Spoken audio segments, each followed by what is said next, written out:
Sekarang kita masuk pada materi. Pemateri yang pertama adalah Ibu Ana Surti Aryani, SC MSI Psikolog. Beliau lulusan Fakultas Psikologi dari S1 sampai S2-nya dan praktek di klinik terpadu di Depok, di UI, juga konsultan berbagai macam program dan juga buku anak-anak, dan juga narasumber dan penulis di berbagai media. Sekarang beliau adalah Ketua Ikatan Psikolog Klinis Indonesia Wilayah Jakarta, Koordinator Satgas COVID IPK Jakarta. Jadi tepat sekali orang yang kita undang pada pagi hari ini. Beliau bersama suami Bapak Agustinus Teguh Budiman dan 2 anaknya juga aktif di Gereja Santo Matias Cine. Ibu Catherine, selamat siang. Monsinyur Tri, Bapak Aloma, Sarumaha, para Romo, para suster, para bruder, juga Bapak Ibu sekalian. Terima kasih, terhormat sekali buat saya rasanya diundang untuk jadi salah satu narasumber pada acara kita hari ini. Dan pada hari ini saya ingin menyampaikan ada beberapa hal yang mungkin bisa kita pertimbangkan bersama gitu supaya kita betul-betul bisa menjadi seperti yang tadi disampaikan ya, family helping family gitu. Nah, ini adalah judul, sudah kelihatan kan ya? Sudah ya? Gitu. Nah, jadi ini saya mau menyampaikan pendampingan psikososial dalam situasi pandemi, gitu ya. Oke, ini tadi saya. Nah, tadi Pak Aloma juga sempat menyampaikan bahwa penyebaran COVID itu sebetulnya sudah sangat masif ya, dan ini terjadi di seluruh dunia, 185 negara kalau per data kemarin, dan tadi juga angka-angkanya juga sudah disampaikan ya. Biasanya nih saya kalau ngecek nih di infeksi emerging ini ya, di sebelah kanan ini ada di angka-angkanya. Jadi sampai saat ini yang terkonfirmasi itu sudah 17.000 gitu ya, Ibu dan Bapak, Romo, Suster, Bruder. Dan kalau kita bisa lihat ternyata yang 17 ribuan itu adalah yang lingkaran kecil di dalam ini, yaitu mereka yang mengalami efek fisiknya. Namun sesungguhnya mereka yang mengalami efek psikologisnya itu sejauh ini belum bisa kita hitung gitu ya. Ini bukan sekedar 2 kali lipat, bukan sekedar 10 kali lipat ya, tapi bahkan bisa entah berapa ratus kali lipat gitu. Karena efek psikologisnya memang begitu banyak. Contohnya, kita merasa terancam ya, takut sakit ya jadinya ya. Kemudian kita mungkin marah dengan kondisi yang ada, kita mungkin merasa cemas, takut kena sakit, kita merasa tertekan. Banyak orang yang juga mengalami depresi, bahkan berpikir untuk bunuh diri, dan juga cukup banyak yang sekarang sudah rasanya udah putus asa, nggak ada harapan sama sekali. Nah, kalau kita lihat, sebetulnya ternyata kondisi emosional kita itu berubah-ubah nih. Ya, jadi kalau misalnya ini ada bagan gitu ya. Ini mohon maaf saya tidak menerjemahkan, justru supaya kita semua bisa lihat aslinya judulnya apa gitu ya. Jadi ada garis-garis gitu ya yang naik dan turun. Semakin tinggi garis tersebut itu sebetulnya menunjukkan betapa kita cukup happy gitu ya. Sementara semakin rendah garisnya itu menunjukkan semakin terpuruknya kita. Nah, kita lihat bahwa di awal ini ada fase pre-disaster atau kita sebutnya prabencana. Nah, pada fase pre-disaster ini, sebetulnya yang terjadi ini adalah sejak dari sekitar bulan Desember kemarin, ketika baru-baru saja disampaikan ada gitu ya wabah di Wuhan gitu. Nah, tapi waktu itu kemudian pemerintah bilang enggak lah, nggak nyampe di Indonesia dan lain sebagainya, sehingga kita merasa ya oke, mungkin baik-baik saja gitu. Nah, kemudian di awal Maret itu adalah fase impact ini ya, jadi baru saja terjadi gitu, dan disitulah kita mungkin semua kayak ngedrop gitu rasanya. tidak berapa lama setelah itu kita banyak sekali yang menawarkan bala bantuan gitu. Jadi kayak misalnya orang-orang mengirimkan masker atau umat kita juga mengumpulkan dana untuk bisa membeli APD yang diberikan kepada rumah sakit dan lain sebagainya.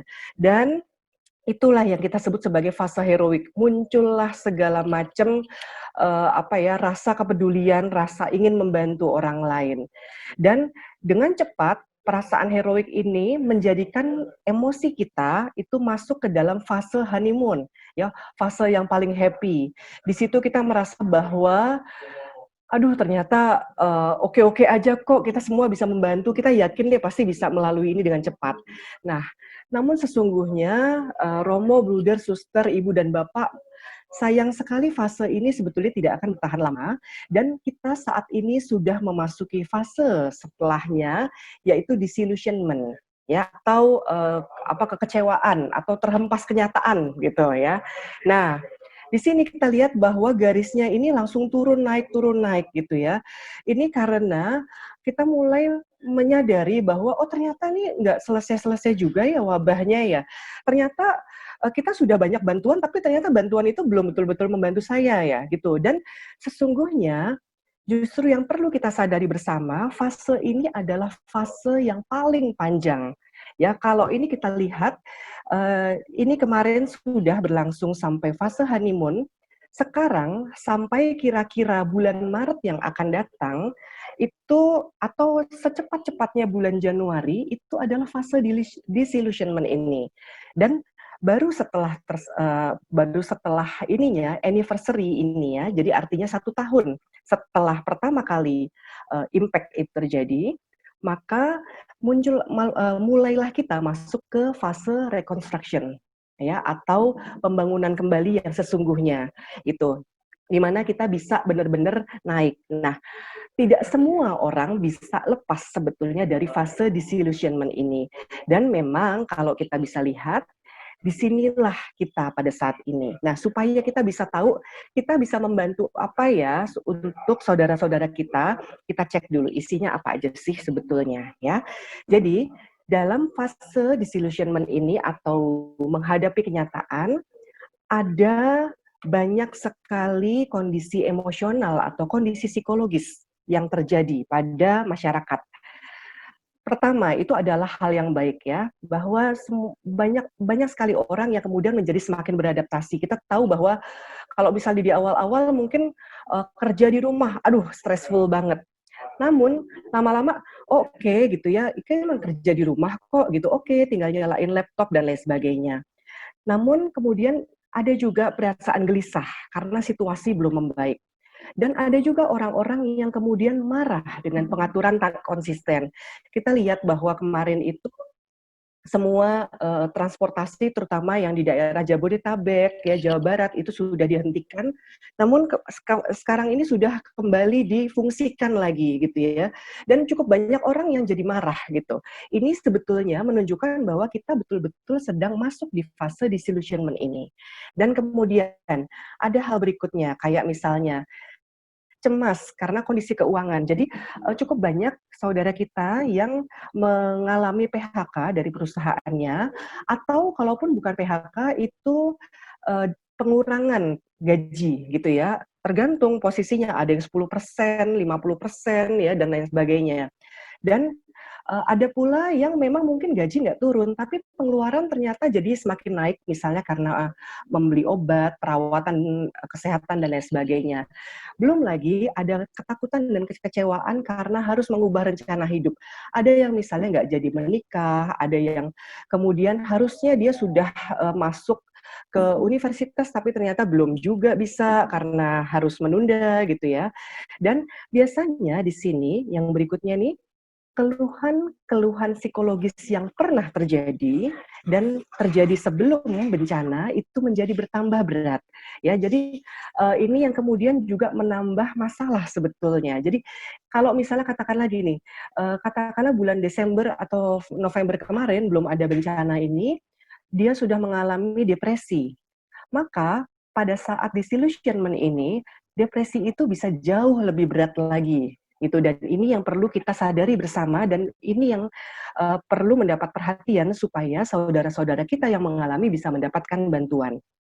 Nah, kemudian seringkali juga banyak yang mengalami kekecewaan karena bantuan ternyata tidak sesuai dengan harapan, dan cukup banyak yang jadi tidak siap dengan perubahan permanen ya, karena oh ternyata sekarang tidak bisa lagi gitu misalnya bekerja di apa namanya, tempat kerja yang biasa, atau kayak misalnya nih kemarin putri saya baru saja lulus gitu ya dari sekolahnya. Biasanya kalau anak lulus-lulusan tuh kan ada perayaan dan lain sebagainya, tapi nggak mungkin gitu bisa dilakukan gitu dengan kondisi saat ini gitu ya. Dan kayak ada kegamangan gitu, aduh saya nggak balik lagi nih ke sekolahnya yang dulu gitu misalnya. Dan banyak sekali yang mengalami ketidakyakinan apakah dia bisa mengatasi tantangan atau enggak. Nah, jadi pada saat ini fokus kita itu terutama adalah membantu saudara-saudara kita dengan asumsi bahwa mereka mungkin sekali mengalami kondisi emosional yang semacam ini gitu. Nah, jika ternyata ada di antara kita atau kita tahu apa namanya saudara-saudara kita mengalami hal-hal berikut, tolong diingatkan supaya segera ke psikolog klinis ya, atau segera ke psikiater. Jadi ada perbedaan ya pendekatan antara psikolog klinis dengan psikiater gitu. Nah, jadi kondisinya apa aja? Misalnya ini ya, kondisi sulit fokus, sulit tidur, mudah marah atau tersinggung, ini yang kita sebut kondisi arousal. Terus kemudian ada kondisi-kondisi yang kita sebut avoidance atau penghindaran, seperti ada usaha untuk menghindari ingatan traumatik. Terus kemudian ada orang-orang yang kemudian terus mengalami linglung seperti melihat diri dari luar tubuh ya, terus kemudian merasa baal, kayak nggak punya emosi apapun, sebetulnya itu sedang mengalami stres berat gitu. Terus kemudian ini juga pada mereka yang terus-terusan mengalami mimpi buruk, mengalami kilas balik berulang, jadi terus-terusan teringat gitu ya sesuatu yang membuat trauma gitu. Dan juga mereka yang moodnya rendah, depresi, berpikir negatif terus dan lain sebagainya. Nah, jadi apa namanya, di sini traumanya itu sebetulnya bukan COVID-nya itu sendiri gitu ya, bukan virusnya itu sendiri. Namun seringkali traumanya itu adalah kayak misalnya gini, kehilangan pekerjaan atau apa namanya, adanya pertengkaran di rumah gitu, atau terus kemudian tiba-tiba dia apa namanya, ada saudaranya atau kerabatnya meninggal gitu karena COVID dan lain sebagainya. Jadi traumanya bukan dia betul-betul mengalami sendiri penyakitnya gitu, tapi kondisi-kondisi penyertanya itu. Nah, jika hal-hal ini semua tadi dialami pada saat ini, mungkin sekali yang dialami adalah ini acute stress disorder gitu ya. Tapi kalau baru dialami 6 bulan setelah apa namanya, kejadian pertama yang dirasa menakutkan, sangat mungkin itu kita sebut post traumatic stress disorder nih. Mohon jangan mendiagnosis diri sendiri, tapi jika kita mengalami hal-hal semacam ini, coba aja deh langsung memeriksakan diri. Sekarang banyak psikolog yang menggunakan telekonseling, jadi tidak harus Anda datang ke kliniknya. Nah, itu tadi adalah gangguan yang mungkin kita alami. Nah, sekarang saya mau menyampaikan bahwa ketika kita bicara tentang kesehatan, termasuk kesehatan mental, maka ada alur yang perlu kita jaga. Jadi mulai dari promotif, yaitu peningkatan kesadaran kesehatan ya. Jadi kayak misalnya gimana sih caranya cuci tangan gitu ya. Kemudian preventif, ini adalah pencegahan terjadinya masalah kesehatan atau pencegahan dan terjadinya masalah kesehatan lebih parah. Contohnya supaya kita, ini sekarang udah ada wabah, supaya kita nggak sakit, kita mesti ngapain aja, minum vitamin dan lain sebagainya. Terus kemudian kalau udah sampai sakit, maka kita perlu memasuki fase kuratif ya. Dan kalau fase kuratif ini sudah tentu dokter ya, kita mesti ke dokter gitu. Atau kalau sakitnya adalah tadi ya, misalnya tadi acute stress disorder, maka datangnya kepada psikolog. Terus kemudian setelah sembuh dia masuk ke fase rehabilitatif, yaitu upaya pengembalian pasien sembuh kepada masyarakat. Dan kalau tidak bisa disembuhkan juga, maka masuk ke fase paliatif, yaitu pelayanan kepada pasien yang tidak membaik dengan pengobatan. Yang bisa kita lakukan sebagai masyarakat ya, atau sebagai keluarga yang membantu keluarga lain, itu sebetulnya semua. kecuali kuratif. Kuratifnya paling kita cuma buat bisa mengingatkan pasien untuk minum obat. Tapi di luar itu sebetulnya kita bisa melakukan banyak hal. Contohnya apa saja? Nah, contohnya kalau misalnya tindakan preventif. Tindakan preventif ini kita bisa terus-terusan mengingatkan keluarga-keluarga untuk bisa bikin panduan jaga kebersihan. Gimana caranya menjaga kebersihan? Kebersihan tubuh, kebersihan lingkungan, gitu ya, kebersihan rumah, gitu. Nah, terus kemudian contoh-contoh dan dorongan sikap anti diskriminasi. Jadi kita tahu bahwa kayak misalnya ya, orang-orang yang mengalami sakit atau keluarga dari tenaga kesehatan itu banyak sekali mengalami stigma. Dan stigma itu membuat mereka jadi dihindari gitu misalnya. Sehingga penting sekali dari para petinggi gereja juga kepada dari misalnya ketua lingkungan dan lain sebagainya untuk menunjukkan sikap-sikap anti diskriminasi gitu ya. Dan sikap ini bukan hanya disampaikan, disampaikan juga penting ya, tapi juga diperlihatkan gitu. Dan untuk preventif juga kita penting sekali untuk membuat kelompok pendukung. Ini yang kita sebut tadi keluarga membantu keluarga ya, family helping family. Gitu. Nah, jika di fase rehabilitatif, oh ya tadi promotif saya nggak terlalu cerita banyak karena pada dasarnya promotif itu harusnya sudah dilakukan sebelumnya lagi gitu ya. Kalau kita sekarang melakukan tindakan promotif itu adalah untuk mencegah pandemi yang akan datang gitu. Nah, kalau ini rehabilitatif. Nah, rehabilitatif itu yang bisa kita lakukan adalah misalnya sosialisasi untuk masyarakat di sekitarnya. Jadi kita tahu bahwa misalnya mereka yang mengalami sakit, mereka yang sakit tapi baru sembuh, itu seringkali ditolak loh di lingkungan rumahnya. Jadi ada keluarga-keluarga yang kemudian mendedikasikan diri untuk mendampingi si pasien yang baru sembuh ini, terus kemudian ikut menemani kembali ke rumah, lalu kemudian menjelaskan kepada tetangga-tetangganya bahwa dia sudah sembuh kok beneran gitu, tidak akan menimbulkan penyakit lagi gitu di lingkungan ini, tapi mari kita sama-sama menjaga kesehatan gitu misalnya itu ya, supaya si keluarga ini, si orang yang baru saja sembuh ini bisa kembali diterima di lingkungan masyarakatnya gitu. Ini yang termasuk juga pendampingan psikososial kita ya. Terus kemudian pemantauan pasien dan keluarga setelah sembuh. Jadi kita tahu bahwa keluarga-keluarga yang baru saja salah satu anggota keluarganya sakit dan baru sembuh itu seringkali mengalami stres tinggi. Bisa saja mereka justru jadi sangat bertengkar parah gitu ya, sehingga kita perlu memastikan bahwa mereka bisa menjalani hidup dengan baik gitu. Itu adalah di fase rehabilitatif. Dan kepada keluarga-keluarga yang ternyata pasiennya itu dikembalikan karena tidak mungkin disembuhkan lewat pengobatan manusiawi gitu ya, kita mengingatkan keluarga supaya pasien ini bisa senyaman mungkin gitu di fase akhir hidupnya. Gimana caranya supaya dia tuh kamarnya misalnya cukup enak ya, atau mungkin mendapatkan bisa berkontak dengan cucunya gitu dan lain sebagainya. Nah, pendampingan juga untuk keluarga merawat dan mempersiapkan diri kehilangan pasien ini juga penting kita lakukan sebagai keluarga, pendamping keluarga lain gitu ya, untuk karena pasti kan sedih sekali ya kalau misalnya ada keluarga yang sakit berat gitu ya, dan dokter juga sudah angkat tangan gitu. Dan di sini perlu bantuan kita gitu ya, termasuk juga secara rohani supaya bisa menerima kondisi ini gitu. Nah, uh, sebelum saya menceritakan kesimpulannya, saya mau cerita ada beberapa dampak sebetulnya yang bisa dialami gitu ya. Ada keluarga-keluarga yang terdampak ringan gitu. Itu contohnya tuh yang kayak gini loh. Kalau saya ini terus terang nih, saya juga udah antara bosen gitu ya di rumah. Aduh ini rebutan internet gitu sama anak-anak, sama suami gitu.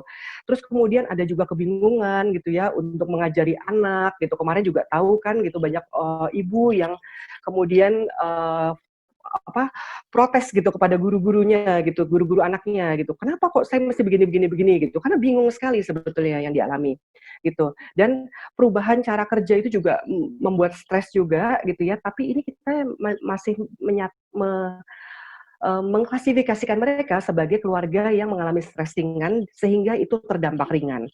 Ada juga keluarga-keluarga yang terdampak lebih berat gitu ya, sehingga kesimpulannya dia stres tapi masih sehat mental. Contohnya, mereka yang kehilangan pekerjaan atau penghasilan ya, terus kemudian diri sendiri atau anggota keluarga itu sakit atau meninggal gitu. Terus kemudian mengalami musibah yang cukup berat gitu, misalnya tahu-tahu kemarin tuh ada tuh kecurian motornya gitu, ya misalnya kayak gitu. Nah, ada lagi mereka yang terdampak berat gitu ya.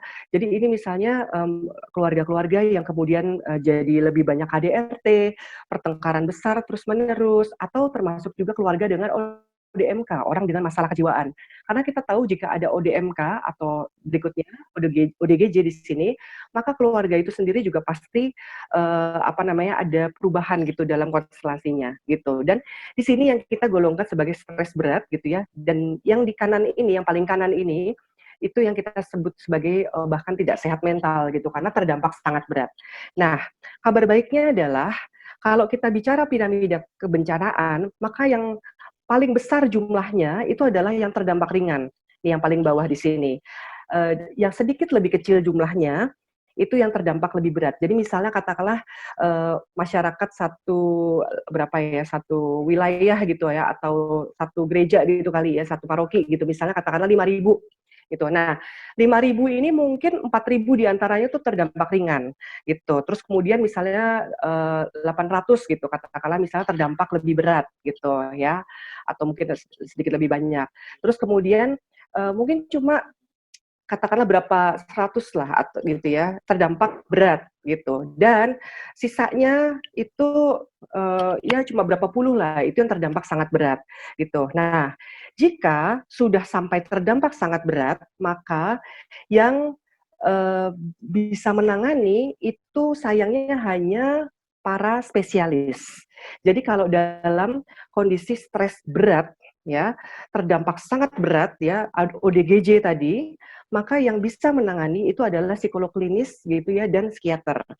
Kalau dampaknya itu belum sampai yang tadi ODGJ tapi masih yang KDRT dan lain sebagainya, ini psikolog ya, tidak harus psikolog klinis, masih bisa membantu, perawat jiwa juga bisa membantu ya, konselor-konselor termasuk konselor-konselor yang di gereja itu juga bisa membantu. Nah, tapi sebetulnya juga kita bisa yang dua ini nih gitu. Ini kita loh bisa membantu ya. Kita sebagai warga gereja itu bisa membantu mereka gitu ya supaya mereka ini tidak sampai naik nih dampaknya itu sehingga menjadi terdampak berat dan sangat berat. Karena bagaimanapun kita mesti menyadari jumlah psikolog klinis, psikiater, psikolog, perawat jiwa, konselor itu dikit. Dokter spesialis itu juga dikit sekali jumlahnya. Jadi kalau misalnya sampai yang di ujung sini ya, ujung piramida ini terlalu banyak jumlah orangnya, maka para ahli yang ada di sini itu akan kelabakan dan nggak bisa lagi membantu mereka. Jadi kalau misalnya bisa ini yang di sini terdampak ringan sama terdampak lebih berat bisa kita bantu ya sebagai anggota masyarakat, maka ini akan membantu seluruh pihak masyarakat. Sehingga kita bisa menyampaikan ya, kita bisa bilang bahwa dukungan psikososial sukses jika berhasil mengurangi masyarakat yang terdampak berat nih di sini dan terdampak sangat berat. Jadi kalau yang di sini nih yang di bawah ini bisa kita perbaiki gitu ya, kita bisa bantu, maka ini artinya sukses gitu ya. Tapi kalau semuanya jadi naik nih ke sini, wah, apalagi kemudian kalau piramidanya jadi kebalik, ini jadi segitiga kebalik gitu ya, terdampak sangat beratnya jadi terlalu banyak. Wah, itu akan terjadi kekacauan di mana-mana. Tuh. Nah, jadi kesimpulannya bantuan gereja itu ada di sini ya. Tadi fase emosionalnya adalah karena pada saat ini kita sedang mengalami disillusionment ya, menghadapi kenyataan. Pilar pelayanan yang bisa kita gunakan itu adalah preventif, rehabilitatif dan paliatif yang tadi saya sampaikan. Dan piramida kebencanaan kita fokuskan target kita itu pada mereka yang terdampak ringan dan terdampak lebih berat, bukan yang di atasnya. Selama kita bisa fokus yang di situ, itu kita akan menyelamatkan kita semua.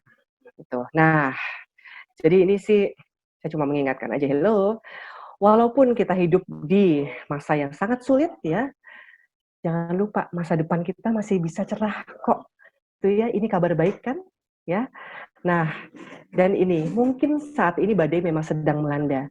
Namun hujan nggak akan berlangsung selamanya. Jadi kita bisa kok ya bisa kembali tersenyum dan bisa kembali membuat keluarga-keluarga di sekitar kita tersenyum. Ya, dukungan psikososialnya apa? Secara garis besar adalah yang pertama, memperkuat koordinasi layanan di antara kita. Jadi kita memperhatikan, apakah umat yang rentan itu sudah tetap mendapatkan kebutuhannya. Jadi misalnya seksi sosial juga bekerja, seksi keluarga juga bekerja, gitu ya. Kemudian seksi rohani juga bekerja dan lain sebagainya, semuanya bekerja. Gitu. Kemudian perkuat struktur pengasuhan. Pastikan semua anak dan remaja mendapatkan pengasuhan dan pendidikan yang baik. Terus kemudian bentuk lingkungan yang melindungi, yaitu pastikan kelompok rentan ya seperti difabel, lansia, sakit kronis terjangkau bantuan dan bebas stigma. Ini nanti poin-poin kelompok rentan ini ada yang saya spesifikkan tapi nanti Anda bisa membaca sendiri. Dan kemudian yang terakhir pemberdayaan seluruh umat. Jadi buat seluruh umat saling membantu dan melindungi, family helping family. Ya, apalagi yang bisa kita lakukan?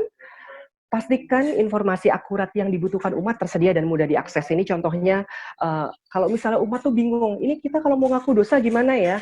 Pastikan bahwa ada tuh data informasi tersebut gitu dan ketahuan bisa ditanyanya di mana. Mungkin umat ketua lingkungan misalnya bisa diberdayakan gitu.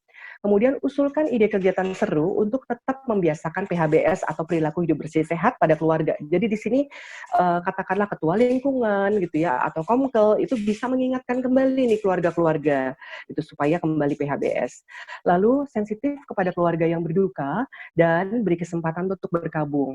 Lalu siapkan pasukan umat yang bersedia mendengarkan. Jadi di sini kita bukan hanya sekedar memberikan dana bantuan, bukan hanya sekedar kasih baju gitu misalnya ya, tapi tekanan emosional, tekanan psikologis yang mereka alami itu bisa kok diringankan dengan ada yang mau mendengarkan gitu. Dan inilah dukungan psikososial yang juga amat sangat penting gitu. Ini ada beberapa slide terakhir ya. Jadi ini ada beberapa hal yang bisa kita bantu kepada lansia, silahkan dibaca sendiri ya. Saya cuma mengingatkan bahwa lansia ini termasuk kelompok yang rentan. Pertama dia lebih rentan tertular ya, harus lebih menjaga diri ya.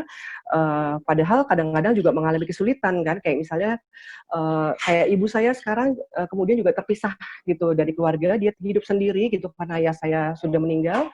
Terus kemudian dia mesti belanja sendiri gitu. Saya kadang-kadang ngedropin bahan makanan dan lain sebagainya. Tapi kalau misalnya saya terlalu sering ke sana, maka saya berisiko justru membuat ibu saya tertular gitu ya. Jadi kayak gitu tuh penting juga untuk kita bantu gitu sebagai keluarga gitu. Dan mereka juga sering gagap teknologi gitu. Jadi kita bilang gini, ayo kita ketemuan, tapi ketemuannya online aja gitu biar ibu juga aman, bapak juga aman gitu. Tapi ya ini nyalain videonya gimana gitu ya dan lain sebagainya gitu. Nah, tapi makanya itulah yang perlu kita bantu. Gitu. Terus kemudian kepada keluarga dengan mereka yang dengan individu yang berkebutuhan khusus, ya misalnya tunanetra, tunarungu, tunagrahita gitu ya, dan lain sebagainya gitu. Anda bisa lihat sendiri di sebelah kiri ini apa-apa saja yang bisa dilakukan.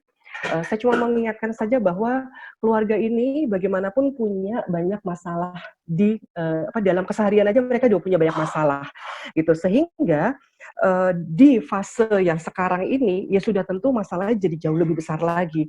Jadi kalau kita tahu ada keluarga-keluarga yang ada individu berkebutuhan khusus gitu di dalamnya, maka perlulah kita berikan perhatian bagaimana mereka menjalani kehidupan kesehariannya gitu ya. Terus kemudian untuk anak dan remaja ini termasuk yang banyak sekali ya di sekitar kita gitu. Kita mesti menyadari bahwa anak itu kan usianya juga variatif ya. Bayi itu punya kebutuhan yang berbeda daripada batita, daripada balita, anak usia sekolah, SMP, SMA dan seterusnya. Gitu. Jadi seringkali mereka ini nih mengalami kebingungan, belum mampu menyampaikan kebutuhan dengan baik, dan mereka bisa tertular gitu ya dari orang tuanya misalnya atau jadi carrier tanpa mereka mengerti gitu. Nah, ini yang perlu saya juga garis bawahi, anak dan remaja itu rentan sekali mendapatkan kekerasan dari orang tua yang sangat stres. Jadi kita perlu mengecek gitu, anak-anak di sekitar kita apakah memang sudah mendapatkan pengasuhan terbaik dari orang tuanya. Terus kemudian mereka mungkin mengalami kesulitan belajar karena misalnya, wah laptopnya rusak, sinyal kuotanya terbatas dan lain sebagainya. Padahal sekolah menggunakan misalnya Zoom gitu ya untuk mengajari anak-anak gitu. Jangan lupa juga bahwa anak-anak dan remaja itu jadi lebih bermasalah dengan pergaulan. Kalau kita orang dewasa, kita mungkin udah biasa ya sekian puluh tahun hidup kita udah ketemu sama orang. Sekarang nggak ketemu tuh ya masih kebayang lah. Tapi bayangkan kalau ini adalah anak-anak yang memang belum terbiasa bergaul. Bagaimana mereka kemudian jadi punya keterampilan sosial tentunya menjadi lebih sulit bagi mereka. Gitu ya. Dan perkembangannya juga bisa terhambat. Perkembangan terhambat ini misalnya perkembangan sosial gitu ya. Tapi juga termasuk yang kayak gini loh, kalau anak tuh di rumah saja, maka dia tidak terlalu banyak bergerak. Dan ketika dia tidak banyak bergerak, maka perkembangan syaraf dan lain sebagainya itu akan terhambat. Sehingga perkembangannya secara umum akan bisa terhambat gitu. Nah, jadi ada banyak hal yang bisa kita lakukan, silakan dibaca saja gitu. Saya sih pengen mengingatkan yang kanan atas ini, sapaan dari pemuka agama. Jadi kalau boleh nih mungkin di gereja-gereja gitu ya, atau para ketua lingkungan dan lain sebagainya, tolong sempatkan gitu untuk bikin sesi entah via Zoom juga atau sekedar menelpon saja kepada anak-anak gitu. Jadi misalnya kumpulkan katakanlah 20 anak di dalam lingkungan tersebut. Terus kemudian ajak mereka ngobrol, udah ngapain aja nih selama PSBB ini gitu. Terus kemudian apa sih yang kamu takutkan, apa yang kemudian kamu rasakan gitu, orang tua gimana gitu. Jadi ya adanya sapaan dari pastor, suster, bruder kepada anak-anak kita itu akan sangat-sangat membantu mereka. Mereka butuh loh orang dewasa lain yang bisa mereka curhatin gitu ya, bukan hanya orang tuanya saja gitu ya. Kemudian berikutnya ini juga saya cuma mengingatkan saja keluarga yang anggotanya sakit gitu ya. Jadi ya tentu saja mereka banyak sekali masalahnya. Jadi pastikan mereka memang mendapatkan perawatan. Terus cek ketersediaan makan atau kebutuhan lain. Ini teman saya waktu itu ada nih dia kebetulan di London gitu ya. Satu keluarga sakit COVID.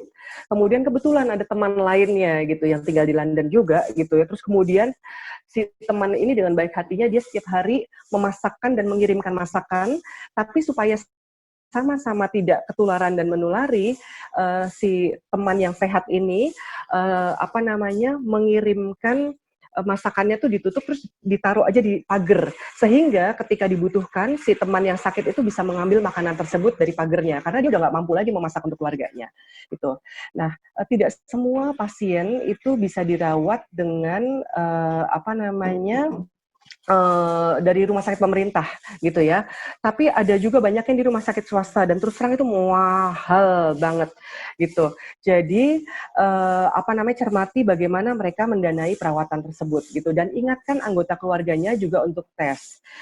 Ingatkan untuk bantu pengasuhan anaknya dan bantu jelaskan juga kepada tetangga ya, tetangga-tetangga si keluarga ini untuk mengurangi stigma gitu. Kita berada pada tahap yang akhir, pokoknya percaya saja, kita akan segera kok melewati ini, gitu ya. Yang kita sebut segera itu mungkin juga bukan dalam hitungan hari, gitu. Tapi hidup kita kan juga masih panjang ya, kita masih punya begitu banyak harapan, gitu. Jadi masih kita sama-sama nanti saling berdoa dan saling menguatkan, gitu. Jika Ibu dan Bapak ada yang membutuhkan, ini adalah referensinya, nanti bisa dibaca juga atau bisa juga diminta ke saya, gitu.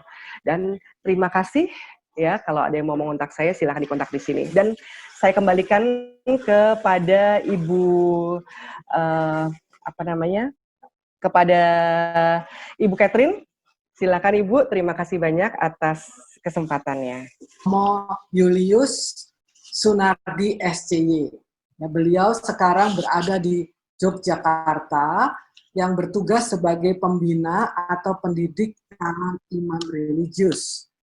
Dosen S1 di Sanata Dharma dan S3 di UGM.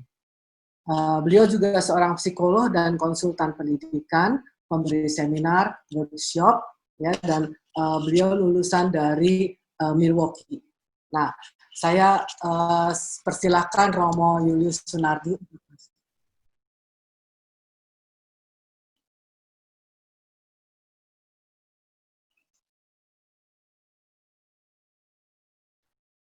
Romo, tolong di-unmute, Romo. Halo? Sudah bisa dengar kah?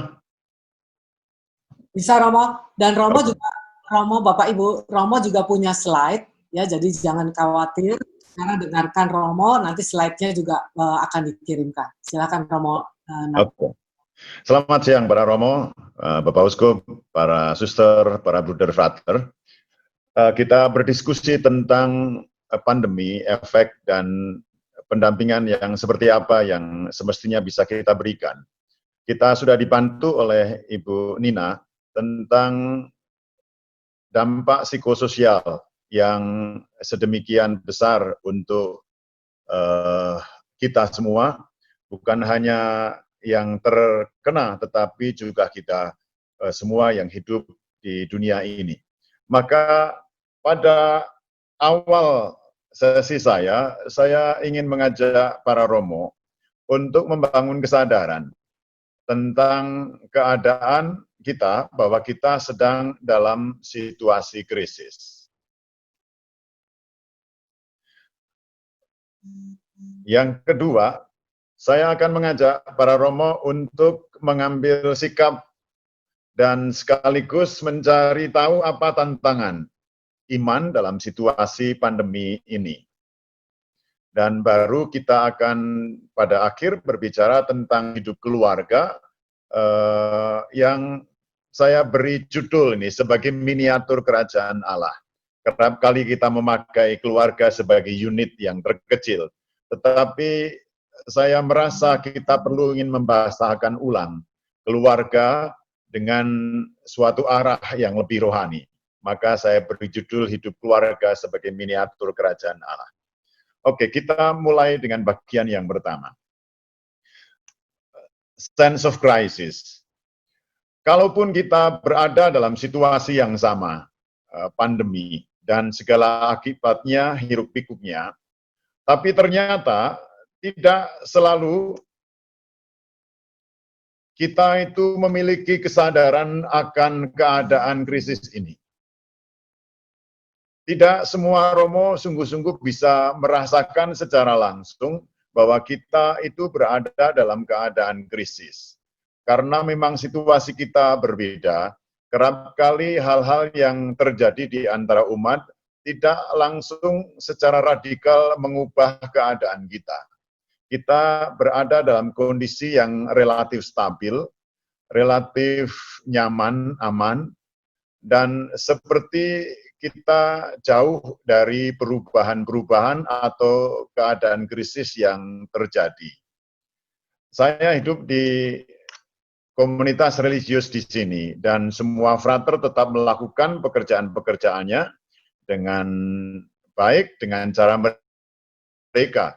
Kuliah-kuliah dijalankan dengan online, tetapi hidup harian mereka relatif stabil seperti layaknya biasanya.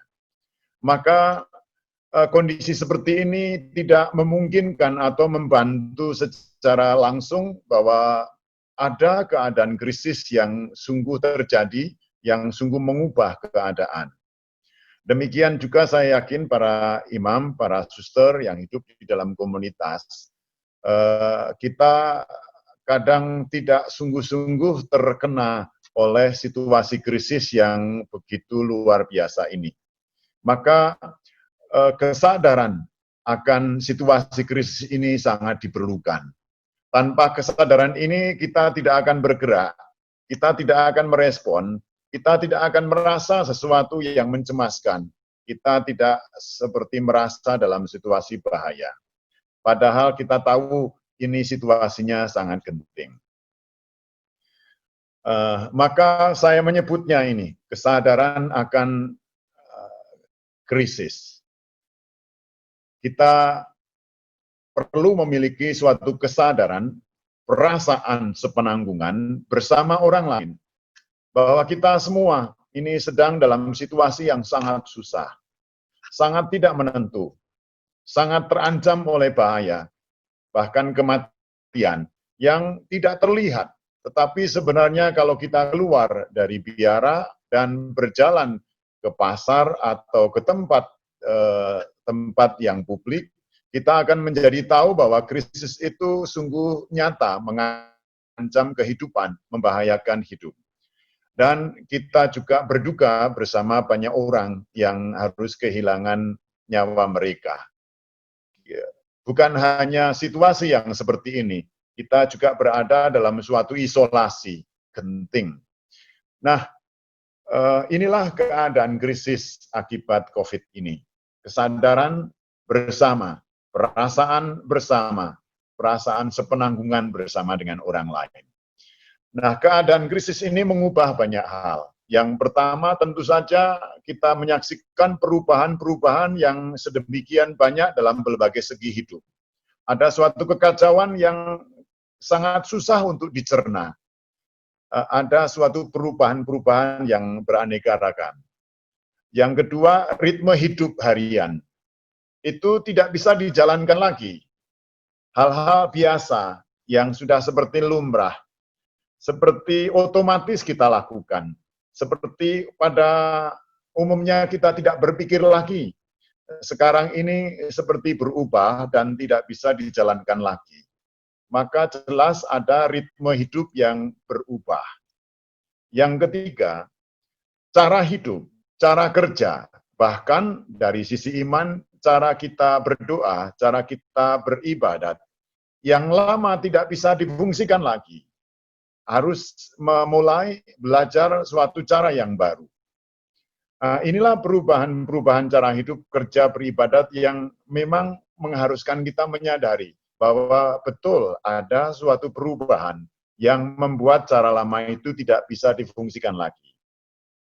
Poin yang keempat, ini juga sangat penting.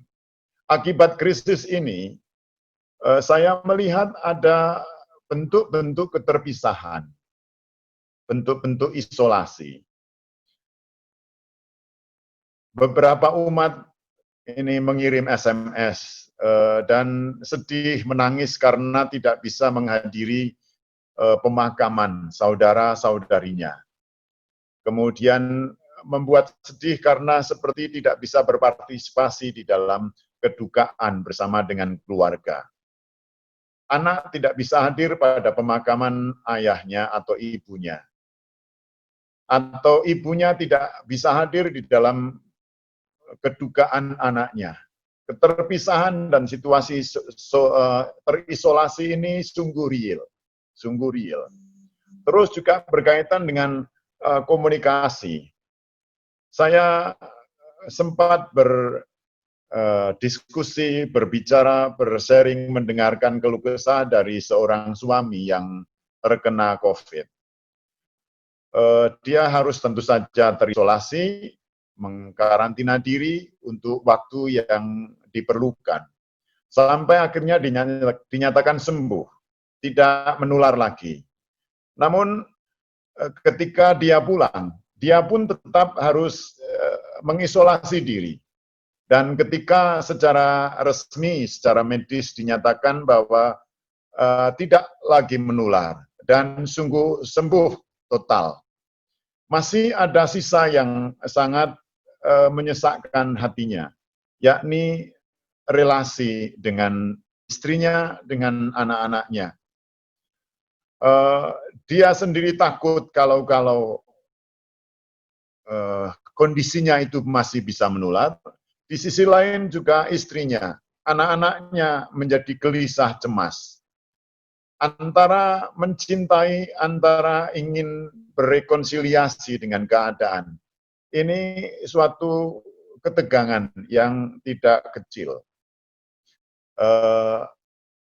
Kalau kita berada di dalam suatu biara yang terisolasi, yang tidak banyak relasi dengan keadaan keluarga, masyarakat yang terkena dampak itu, maka sungguh keadaan krisis ini tidak menjadi bagian dari kita. Dan karena itu tidak memungkinkan kita bergerak, merespon, dan akhirnya bersolidar dengan keadaan itu.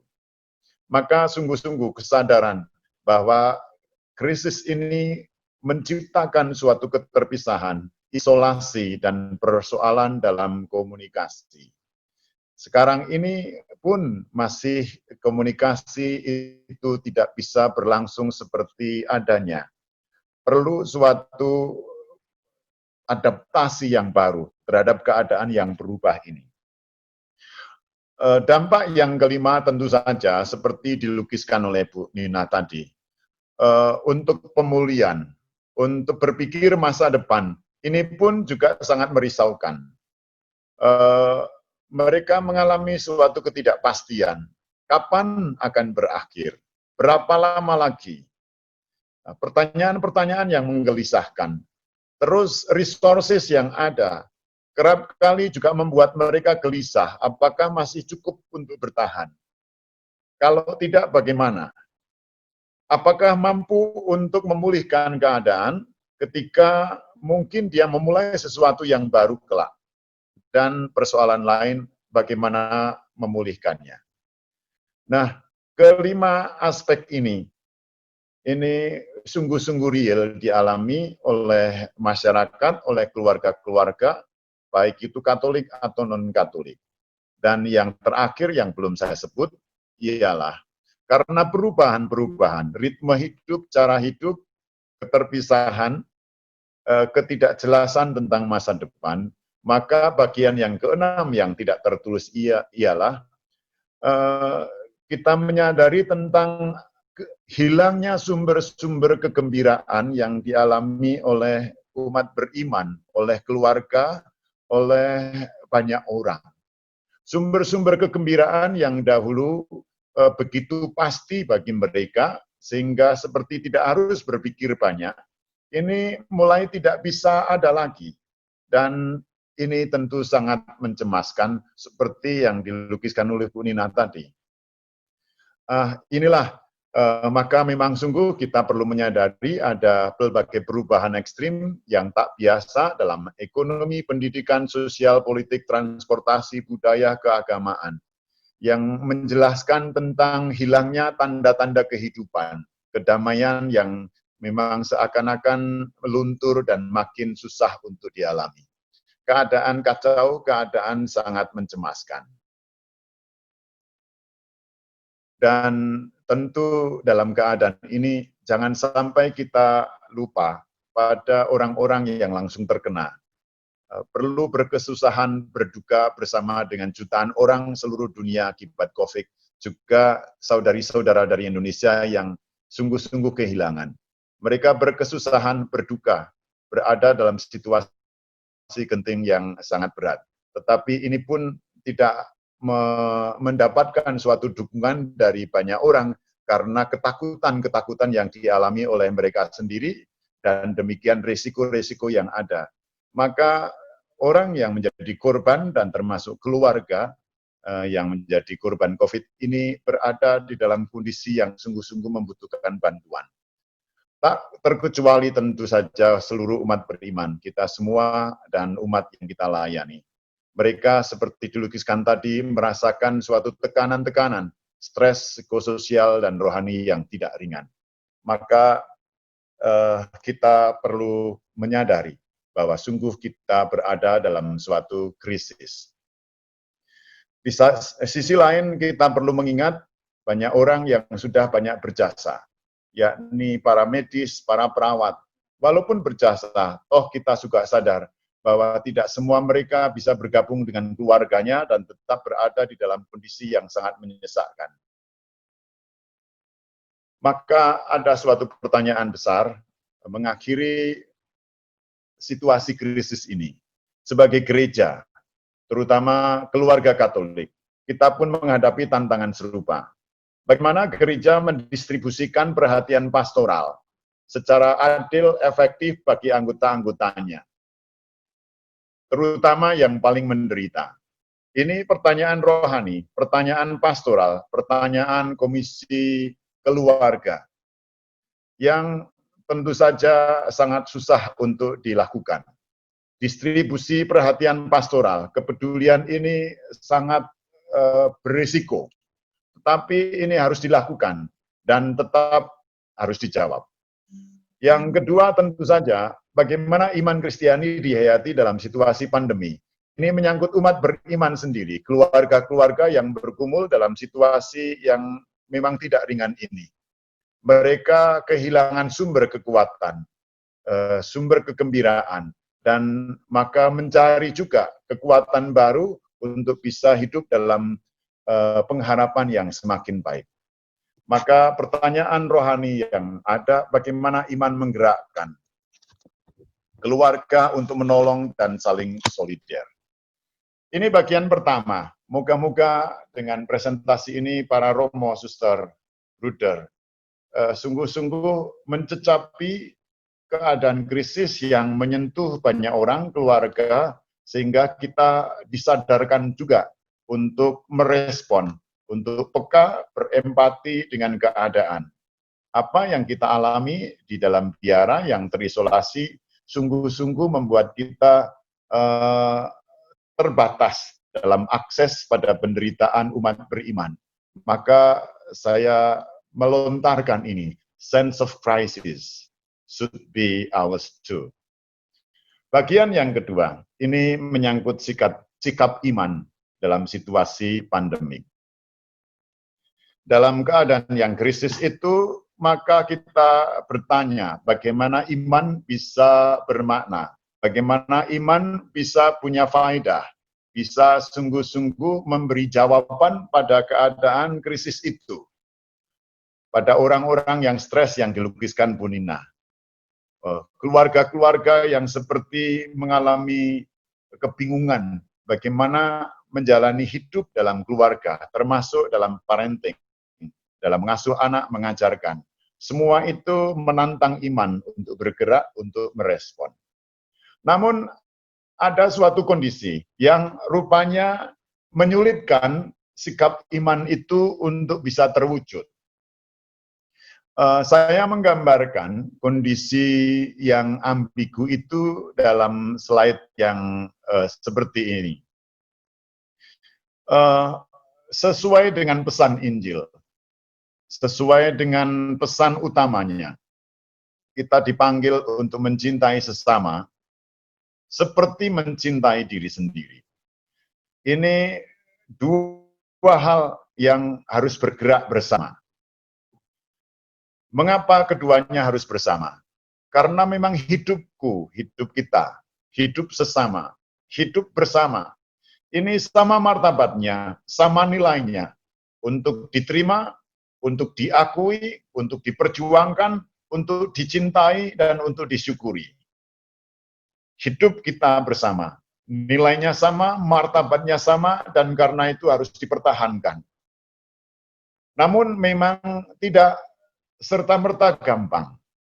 Ada kemungkinan bahwa kita gagal untuk melakukan keduanya bersama-sama. Pertama, karena sikap egoisme yang pasif. Ini suatu sikap hidup yang terpusat pada dirinya sendiri. Orang yang sungguh tidak ingin tahu atau tidak mau tahu, diam, tidak peduli, cuek, memang keadaan ini tidak mengenai diri saya, ini urusan orang lain, urusan negara. Dan tahu bahwa ini ada bahaya, maka menjadi defensif, membatangi diri, menghindar dari keadaan dan termasuk keterlibatan. Konkretnya mencari aman, mencari selamat. Yang dituju sebenarnya adalah dirinya sendiri, sangat pasif, dirinya yang dipertahankan. Ekstrim yang kedua ialah egoisme yang agresif. Ini mulai dengan suatu mungkin kepanikan, dengan ketakutan, kemarahan.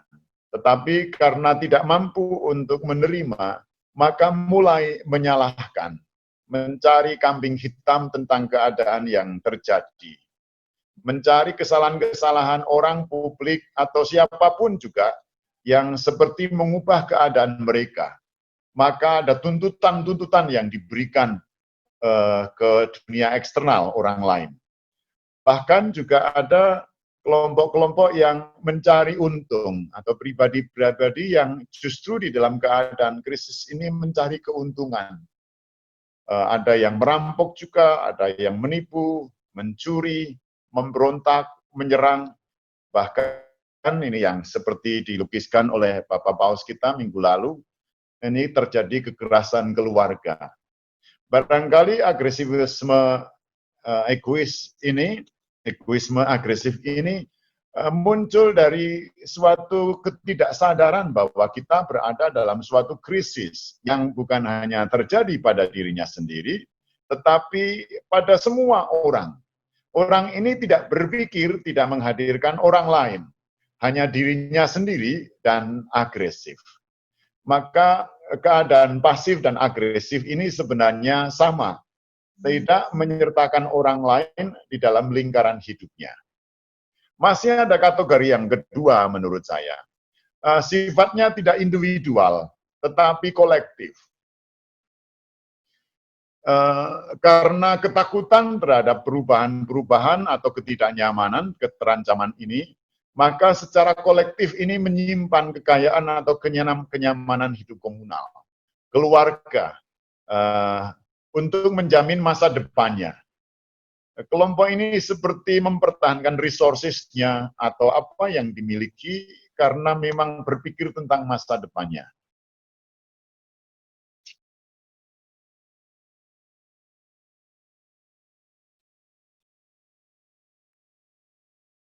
Menutup mata terhadap kepentingan universal banyak orang. Bahkan di dalam suatu upaya untuk donasi atau untuk membantu kelompok lain, ini hitung-hitungan yang sangat berat karena memang memperhitungkan masa depan mereka.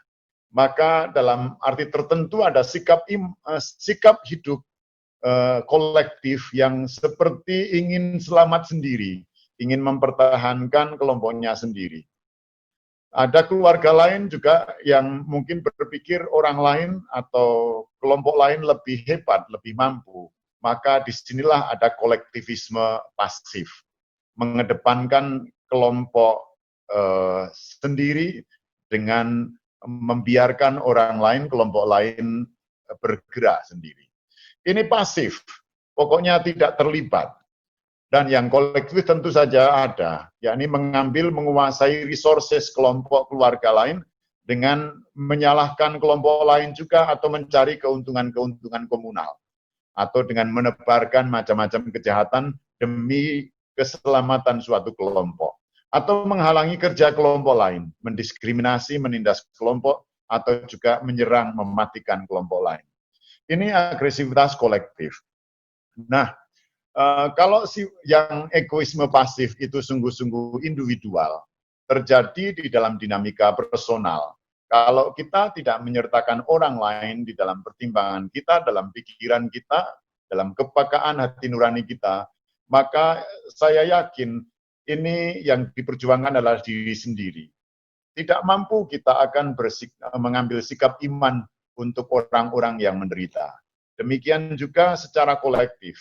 Kalau kita merasa bahwa sebagai kelompok kita terancam kekurangan dan kita perlu survive sebagai kelompok, keluarga, atau keuskupan, atau kongregasi, maka disitulah sebenarnya kita tidak menyertakan diri di dalam solidaritas bersama dengan orang lain. Memang betul kebijaksanaan untuk berpikir masa depan itu baik, tetapi kondisi ini kondisi krisis yang mengharuskan kita berada bersama dengan orang lain, bersama juga dengan penderitaan, kesengsaraan, jeritan orang lain. Kita tidak bisa menyimpan sendiri kekayaan resources kita untuk kepentingan kita sendiri. Walaupun kita selamat, walaupun kita tak terkena, dan bisa terus hidup ke depan tanpa persoalan. Tetapi ada persoalan moral, ada persoalan spiritual. Apa yang kita pertahankan itu sebenarnya tidak adil. Dalam situasi krisis ini, pikiran kita perlu berubah. Kita perlu sungguh-sungguh bertindak adil bersama dengan orang lain. Maka sikap iman yang diperlukan saya pikir ialah asertif dan proaktif. Asertif ini kata yang sangat digemari oleh para psikolog untuk menyingkapkan bahwa di dalam hidup seseorang itu ada dua kepentingan yang besar. Dirinya, hidupnya, dan hidup orang lain yang lebih besar. Kedua-duanya sama pentingnya, maka sungguh-sungguh harus dipertahankan, sungguh-sungguh harus diperjuangkan. Karena punya martabat nilai yang sama. Harus disertakan dalam setiap pertimbangan. Maka karena hal yang sama martabatnya ini, perlu ada solidaritas dengan sesama keluarga lain. Karena ini pun juga menjadi tanda ungkapan iman sejati kita. Dan kemudian berhadapan khusus dengan pandemi ini, tentu keadaan ini mengenai semua orang, mengancam hidup banyak orang, termasuk kita. Maka sungguh menjadi tanggung jawab bersama. Asertif, proaktif inilah yang sungguh harus diusahakan menjadi suatu kesadaran bersama, baik kita dalam biara maupun juga umat beriman. Kalau ini terjadi, maka respon iman pada situasi pandemi ini akan menjadi massal, menjadi komunal sifatnya, sesuai dengan sifat dari pandemi ini yang sangat massal. Maka tanggapan iman pun juga harus bersama-sama. Ini mengantar saya pada poin yang ketiga. Saya menawarkan suatu pandangan yang barangkali rohani untuk keluarga yang memang kita tidak bisa hidup bersama dengan mereka. Mereka bergumul, berjuang, dan seakan-akan terpisah dari imamat, dari komunitas kaum religius. Maka komisi-komisi keluarga ini barangkali bisa menjadi suatu promosi rohani untuk keluarga. Meyakinkan mereka bahwa keluarga itu sungguh suatu miniatur kerajaan Allah. Untuk bisa dilihat dalam beberapa aspek. Saya melihatnya dari peristiwa penjelmaan itu. Penjelmaan ya terjadi dalam keluarga Maria dan Yosef itu. Sabda ada di sana. Maka saya merasa keluarga itulah tempat penjelmaan sang sabda dan seluruh nilai-nilai Injil. Dalam arti tertentu, keluarga seperti menjadi miniatur tempat tumbuhnya kerajaan Allah. Maka mestinya menjadi sumber hidup, sumber kekuatan bagi keluarga. Mereka mesti dibantu untuk memahami, untuk melihat diri mereka sebagai sesuatu yang rohani, miniatur kerajaan Allah. Saya kira ini juga akan mendesak mereka untuk sungguh-sungguh menghayatinya secara serius. Dan yang kedua, ada peristiwa yang sangat unik, yang sangat mungkin juga memberi inspirasi bagi keluarga. Mukjizat yang pertama terjadi di dalam keluarga. Mukjizat Kristus diberikan kepada keluarga, bukan kepada para imam atau religius. Barangkali ini suatu pilihan Kristus untuk menjadikan keluarga itu menjadi lokus teologi, menjadi suatu ruang, rumah kehadiran Allah yang utama. Maka berkat mukjizat ini, saya melihat suatu aspek dinamika keluarga sebagai miniatur ini. Maka peran keluarga adalah menjadikan Kristus keajaiban yang membebaskan, menyembuhkan, dan memberi terang atau memberi solusi di dalam kegelapan. Mukjizat terjadi di sana. Barangkali mukjizat yang sama, keajaiban yang sama juga menjadi peluang bagi keluarga-keluarga, termasuk mukjizat dalam masa COVID ini. Mereka harus disertakan bagaimana keajaiban Kristus yang mengubah kekurangan, mengubah kecemasan, yang mengubah kegelisahan menjadi hidup yang penuh pengharapan, penuh kecukupan. Dan saya kira peran keluarga yang sedemikian ini perlu diingatkan kembali. kita bisa memasukkan mereka di dalam suatu bagian agen penting di dalam pembangunan kerajaan Allah ini. Miniatur kerajaan Allah itu mulai dalam keluarga. Dan tentu saja juga sama, mereka mulai dengan suatu perjanjian nikah, yang dalam arti tertentu keluarga itu pada akhirnya, termasuk historisitasnya, itu menjadi penggenapan janji kepada Allah sendiri. Maka termuat pula panggilan keluarga untuk menjadi tanda penggenapan kasih Allah yang menyelamatkan setiap orang dalam keluarga. Maka disinilah kita mulai bergerak bagaimana bisa menjadikan keluarga-keluarga ini sebagai agen utama dalam merespon pandemi, terutama membantu keluarga-keluarga lain, orang-orang lain yang sangat berkesusahan. Bagaimana kita menganimasi mereka. Maka tugas kita barangkali untuk yang pertama, melawan egoisme kolektivis, pasif, dan agresif, perlu secara proaktif untuk mengidentifikasi dan mendata siapapun pribadi dan keluarga yang paling menderita akibat pandemi. Tanpa pendataan, tanpa pengetahuan, tanpa kesadaran bahwa ada keluarga-keluarga yang sungguh mengalami situasi yang berat akibat pandemi ini. Kita tidak banyak bisa bergerak, atau kalaupun kita bergerak, kita tidak tahu sasarannya mana. Maka barangkali kalau komisi-komisi keluarga ini bisa bersama dengan keluarga terlatih misalnya, untuk membuat data dan mengidentifikasi keluarga-keluarga yang sungguh mengalami kesulitan. Ini sangat besar saya kira artinya.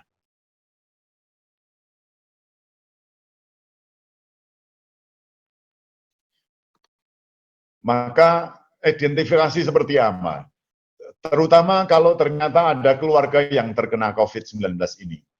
Kita perlu tahu siapa mereka, di mana mereka berada, berapa banyak. Sehingga langkah-langkah pastoral, langkah-langkah pendampingan bisa langsung diarahkan kepada mereka. Tanpa mengetahui keadaan mereka, tanpa bisa mengidentifikasi berapa banyak dan di mana mereka, bagaimana keadaannya, yakin kita tidak banyak berbuat. Dan iman itu menjadi pasif betul-betul, tidak banyak artinya. Maka barangkali ini waktunya untuk sungguh-sungguh proaktif, mengidentifikasi siapa pribadi dan keluarga yang sungguh paling menderita, yang terkena bagaimana. Terus keluarga medis, ini juga berat. Mereka harus tinggal di rumah sakit, terisolasi lama dengan risiko yang banyak. Dan kalau keluarga itu keluarga dokter, maka juga ada relasi yang berubah, komunikasi yang sangat susah, ini pun harus dipulihkan. Kalau ini menjadi grup dan kemudian komisi keluarga atau keluarga-keluarga yang terlatih bisa bersama mereka membangun kembali. Ini suatu keindahan, suatu solusi tanggapan iman yang barangkali sangat efektif. Keluarga miskin yang ekonominya tergantung dari income yang terjadi harian. Keluarga-keluarga ini tidak punya jaminan hidup. Maka sungguh-sungguh berada di dalam kecemasan untuk menyongsong masa depan. Apakah mungkin? Pendataan keluarga ini sangat diperlukan.